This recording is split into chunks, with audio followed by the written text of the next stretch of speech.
Well, a lot of passion, and I have to echo Raymond's idea, Raymond's comments about being today. It's all about today. If you don't participate in the decision making today, basically you will not exist tomorrow. So we have to think about that. The youth has to think about that, and it's a great point that you brought up. We'll have more feedback, so let's move on to a posting from Matakela Makanda Wire, the third from Malawi, who posted this on our wall. He says, I think public investment in education and skills development are declining in many countries due to budgetary constraints, resulting in a majority of youth who cannot afford private education. Lacking skills, African youth are essentially powerless, having no voice to influence public policy.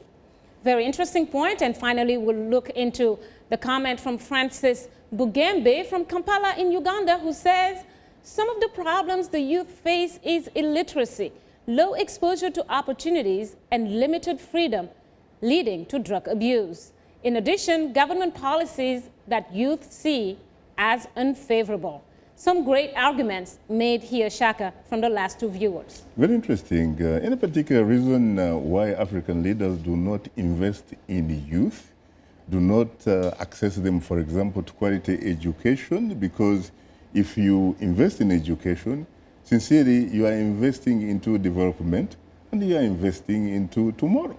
It's true, Shaka, and on our side, especially in the East African community, we have found that education is a paramount place that we need to invest on. And we have come out with so much initiatives on that, and we have pledged that we need quality education that will empower young people of today to compete in this world, not an education that will continue to mock us. So quality education that we are looking forward now is the education which has 4 pillars, that critical thinking, analytical thinking, logical thinking, and creative thinking. These 4 pillars will lead us to the development that the whole continent we are looking forward.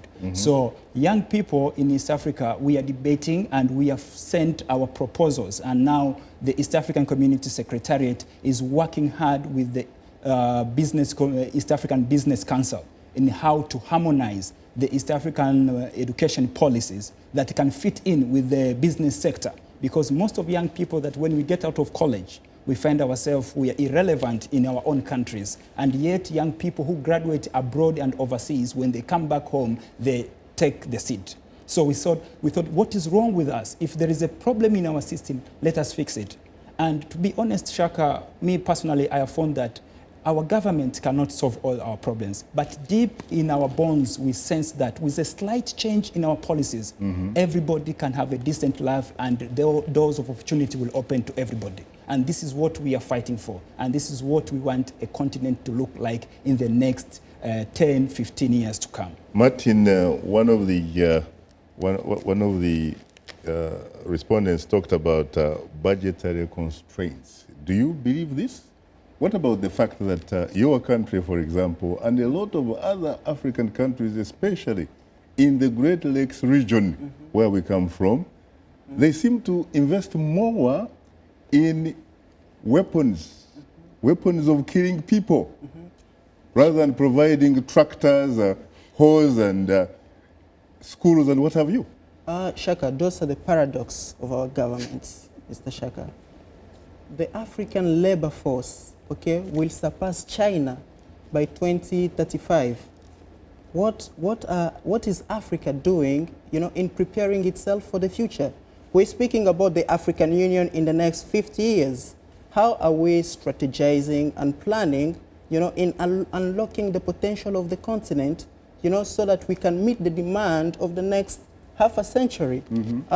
If you look at the Great Lakes region, in particular, let me speak about my country, Congo. You will get an opportunity to talk about it. The mainstream institutions, are completely collapsed. They're on its knees. There is the quality of education in the Great Lakes region is not really of high standard. So I personally think education is a very crucial thing that our governments need to address for us to be able to advance, and be able to plan for the future.